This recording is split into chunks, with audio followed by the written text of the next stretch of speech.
सरकारी मुलाजिम रह चुके इंजीनियर रशीद 2019 से किन जुर्मों के इल्जामों में कैद है? खुद की बेगुनाही पर यकीन के चलते कैसे रशीद खुद से एनआईए के पास चले गए थे? किन अहम पहलुओं से गुजरी है इन चंद सालों में इंजीनियर रशीद की जिंदगी?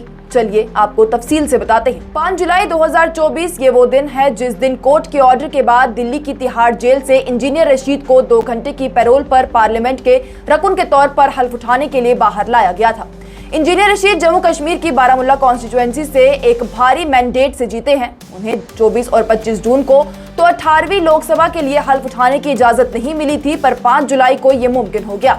अब्दुल रशीद शेख, जिन्हें ज्यादातर लोग इंजीनियर रशीद के नाम से जानते हैं, वो साल 2019 से मुबैना तौर पर दहशतगर्दी को फरोग देने और फंड करने के इल्जाम में जेल में बंद है। इंजीनियर रशीद के साथ साथ कई सारे अलहदगी पसंद रहनुमा, कारोबारी, फोटो जर्नलिस्ट भी इस मामले में जेल में बंद है। बात इंजीनियर रशीद की करें तो उन पर लगाए गए इल्जाम यूएपीए और आईपीसी के तहत हैं, जिसमें इंजीनियर रशीद पर अलहदगी पसंदों के साथ काम करने और कश्मीर में बेसुकूनी फैलाने और हिंदुस्तान के खिलाफ नफरत फैलाने के लिए पाकिस्तान की तरफ से ऑपरेट किए जाने का इल्जाम है। उन पर जम्मू और कश्मीर पुलिस के एहलकारों को उनके सीनियर अफसरान के हुक्म को ना मानने के लिए भी धमकाने का इल्जाम लगाया गया है। ताहम रशीद ने जोर देकर कहा है कि उनके खिलाफ एनआईए के जरिए तैयार करदा सबूत 2 फेसबुक वीडियोस हैं, 2 बयानात हैं जो उन्होंने 10 साल पहले मीडिया को जारी किए थे, एक ट्वीट है और 2 महफूज गवाहों का बयान है।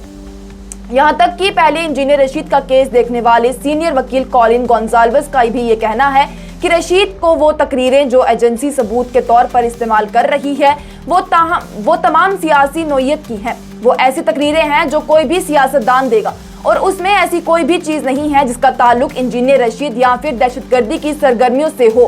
उन्होंने बताया कि एनआईए के पास इंजीनियर रशीद के खिलाफ कोई मवाद नहीं है। कॉलिन गोंजाल्वेस ने इसी तरह के गैर इम्कानी इल्जामात की तरफ इशारा करते हुए जो पिछले चंद सालों में दीगर सियासी मुखालफिन के खिलाफ चार्जशीट में लगाए गए हैं, उन्होंने कहा कि ये तमाम पुलिस की कहानियां हैं। बढ़ते हैं तो साल 2017 में नेशनल इन्वेस्टिगेशन एजेंसी की जानिब से कश्मीर में अलहदगी पसंद रहनुमाओं के खिलाफ एक केस दर्ज किया गया, जिन्हें वो एनआईए की तरफ से समझा गया कि ये रहनुमा हिंदुस्तान के खिलाफ जंग को भड़काने के लिए फंड किए जा रहे हैं। ये कश्मीर में सेपरेटिस्ट ग्रुप के खिलाफ चलाए जा रहे क्रैकडाउन का एक हिस्सा था। एजेंसी का मुबैना तौर पर यह कहना था कि कश्मीर में सेपरेटिस्ट लीडर्स जो एजेंसी का मुबैना तौर पर यह कहना था कि कश्मीर में सेपरेटिस्ट लीडर्स को हिजबुल मुजाहिदीन, दुख्तरान मिल्लत और लश्कर तैयबा के सरगर्म दहशतगर्दों की जानिब से फंड्स मिल रहे हैं और इन पैसों को जम्मू कश्मीर में अलहदगी पसंदों और दहशतगर्दों को फंड करने के लिए इस्तेमाल किया जा रहा है, ताकि वो वादी कश्मीर में सिक्योरिटी फोर्सेस पर पत्थरबाजी करें, स्कूलों को जलाएं, पब्लिक प्रॉपर्टी को नुकसान पहुंचाएं और हिंदुस्तान के खिलाफ जंग को छेड़ें। एजेंसी की जानिब से ये सभी दावे उसी केस के सिलसिले में किए गए जिसके बाद में उसे Jammu Kashmir terror funding case के नाम से जाना जाने लगा और इसमें 2017 में 16 लोगों की गिरफ्तारी भी हुई थी। एजेंसी ने इस मामले में पहली चार्जशीट में 12 लोगों का नाम सामने लाया था, जिसमें हाफिज मोहम्मद सईद, जो कि लश्कर तैयबा का सरकर्दा है और हिंदुस्तान में 2008 के मुंबई हमले के लिए मोस्ट वांटेड भी है, और सैयद सलाहुद्दीन का नाम भी शामिल है, जिसने जम्मू कश्मीर में लड़ रहे अस्करियत पसंदों के लिए एक और दहशतगर्द तंजीम तश्कील दी थी। हाफिज सईद और सैयद सलाहुद्दीन दोनों ही पाकिस्तान में मुकीम हैं और इस चार्जशीट में मुलजिमों को यूएपीए, आईपीसी की कई दफाओं के अंदर चार्ज किया गया। इंजीनियर रशीद को सियासत में सेपरेटिस्ट लीडर अब्दुल गनी लोन की जानिब से लाया गया। रशीद, जो कभी हुकूमत के लिए बतौर इंजीनियर काम किया करते थे, उन्होंने 2008 में अपनी नौकरी को छोड़कर आजादाना कैंडिडेट की तरह असेंबली के इंतखाबात में हिस्सा लिया और वो जीत भी गई। शुमाली कश्मीर के हंदवाड़ा इलाके में इंजीनियर रशीद का इंसानी हकूक की मुबैना खिलाफ वर्जियों पर आर्मी और सिक्योरिटी फोर्सेस के साथ अवामी तसादुन अफसानाई है। 2010 में जम्मू और Kashmir state human rights commission को उनकी शिकायत ने स्टेट गवर्नमेंट को यह कबूल करने पर मजबूर कर दिया कि फौज आम शहरियों को जबरी मुशक्कत के लिए इस्तेमाल कर रही है। उन्होंने कमीशन को अपनी शिकायत में कहा था कि उन्हें खुद एक पोर्टर के तौर पर काम करने के लिए मजबूर किया गया या सड़कों को धमाका खेज आलात के लिए स्कैन करने वाली गश्त पार्टियों के आगे चलवाया गया जब वो हुकूमत में मुलाजिम थे। मकबूल सियासतदान इंजीनियर रशीद से एनआईए ने अक्टूबर 2017 में दहशतगर्दी की फंडिंग केस में पूछगिछ की थी और इसी केस में उनकी गिरफ्तारी लगभग 2 साल बाद हुई। नई दिल्ली के आईन की आर्टिकल 370 को खत्म करने और रियासत जम्मू और कश्मीर को 2 मरकज के ज़ेरे इंतजाम इलाकों में तोड़ने के फैसले के फौरन बाद नई दिल्ली ने अगस्त 2019 के बाद कई महीनों तक कश्मीर के मरकजी दहारे के रहनुमाओं को बशमूल 3 साबिक वज़ीर आला, कारकुनानों, मकलाई और मुमताज ताजिरों को हिरासत में रखा था। इंजीनियर रशीद का नाम अगस्त 2019 में NIA की तरफ से दायर की गई दूसरी चार्जशीट में सामने आया था। इंजीनियर रशीद बेहद ही बेबाक शख्स थे और अपनी शफाफियत और बेगुनाही पर उन्हें इस कदर यकीन था कि जैसे ही उन्हें NIA का समन मौसूल हुआ वो खुद से NIA के पास चले गए, पर उन्हें शायद ये तवक्का भी नहीं थी कि उन्हें गिरफ्तार कर लिया जाएगा। दूसरी चार्जशीट में सिर्फ इंजीनियर रशीद का नाम ही नहीं बल्कि यासीन मलिक, शबीर अहमद शाह जैसे अलीदगी पसंद रहनुमाओं का नाम भी शामिल था। इसके अलावा जम्मू और कश्मीर मुस्लिम लीग चेयरमैन मसरत आलम और दुख्तरान मिल्लत की बानी आसिया अंद्राबी का नाम भी था। इंजीनियर रशीद का नाम कश्मीरी ताजिर ज़हूर अहमद शाह बटाली से पूछगिछ के दौरान इस केस में सामने आया, जैसे ही अगस्त 2017 में उसे गिरफ्तार किया गया।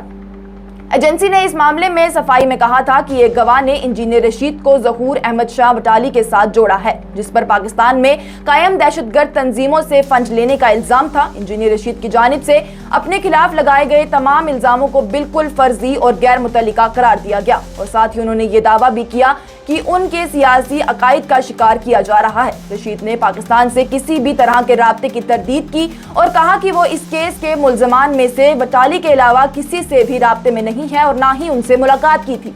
हालांकि रशीद की जानिब से बटाली से चंद मुलाकात करने का एतराफ़ किया गया, ताहम उन्होंने ये कहा कि ये मुलाकातें सियासी नोयत की नहीं थी।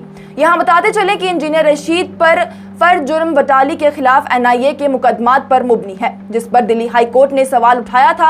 NIA के चार्जशीट के मुताबिक ज़हूर अहमद शाह बटाली जम्मू और कश्मीर में दहशतगर्दी को हवा देने के लिए पाकिस्तान में मुकीम दहशतगर्द तंजीमों से फंड भारत को मुंतकिल करने के लिए एक रास्ते के तौर पर काम कर रहा था। बटाली के खिलाफ भी अहम सबूत कागजात की एक शीट थी, जिसमें बटाली के दस्तखत थे और गैर मुल्की इमदाद और इखराजात के कुछ अंदराज टाइप किए हुए थे, जो बटाली के अकाउंटेंट के अहाते से बरामद हुए थे।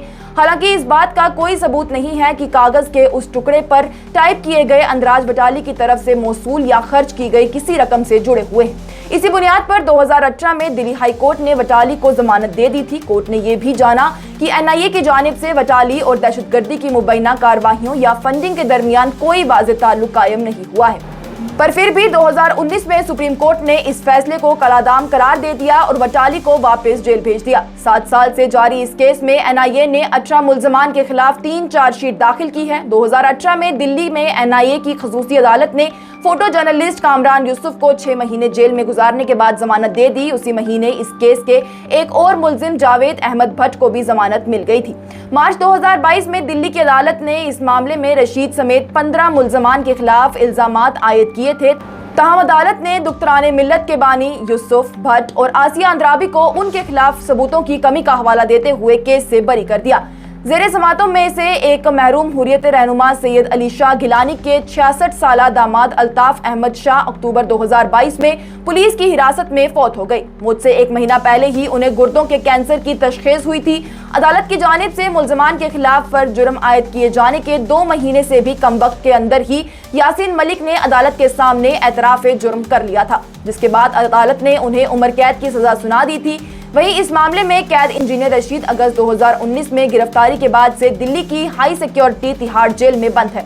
उनकी जमानत की दरख्वास्तों को भी फरवरी 2020 में दिल्ली की खसूसी NIA अदालत ने खारिज कर दिया था। अभी इंजीनियर रशीद का मुकदमा जारी है। इस वक्त उनके वकील वख्यात ओबरॉय हैं, जिन्होंने बताया कि इंजीनियर रशीद का मुकदमा इस्तगासा के सबूत के मरहले पर है। ये मुकदमे का हिस्सा ही होता है जब इस्तगासा यानी प्रोसिक्यूशन मुल्जिम के खिलाफ अपने शवाहद अदालत में पेश करता है। इंजीनियर रशीद अभी भी अपने बेगुनाही के उन्हीं बयानों पर कायम है। अब उनके बेटों और उनकी पार्टी की जानिब से उनकी रिहाई की कोशिशें भी की जा रही हैं। अवाम में भी इंजीनियर रशीद को लेकर एक बहुत ही ज्यादा जज्बाती एहसास है। वो चाहते हैं कि इंजीनियर रशीद बाहर आएं और ऐवान में खुलकर उनकी नुमाइंदगी करें। Bureau report, news insider.